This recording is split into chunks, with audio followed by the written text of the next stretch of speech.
mamamatay. Walang mamamatay. Ano tanong mo? Ano tanong mo? Paano hindi mamatay? Guys, may tanong si Adam. Dali na. Nanonood kasi kami Superbook eh. May tanong si Adam. Akin na, para hindi na magalit. Umiiyak ka over nating anak. Wala naman mangyayari eh. Hindi ka mamamatay.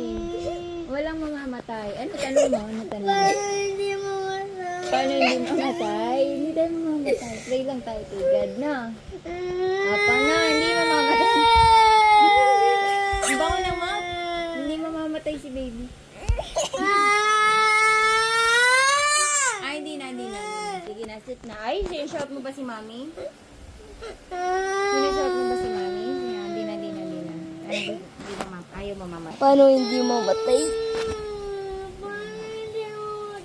Paano hindi mamatay? Pag naniwala ka kay Lord. O, liligtas ka niya. Ganun nga. Ganun nga. Di ba sinave nga tayo ni Jesus?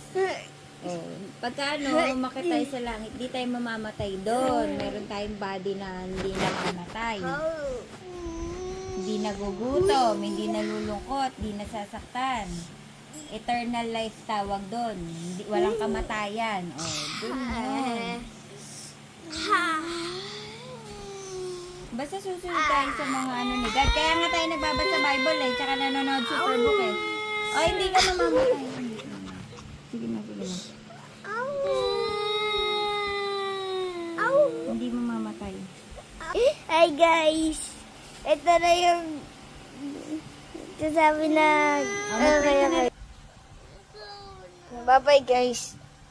Like and subscribe. Kaya nga tayo nanonood Like and subscribe guys. Answer sa tanong mo eh. Paano hindi mamatay? Ito dyan yun. Diyan nga, nandito nga sa answer. Nabasa ko sa Bible kanina to eh. About dito eh. Nabasa ko yan. Totoo.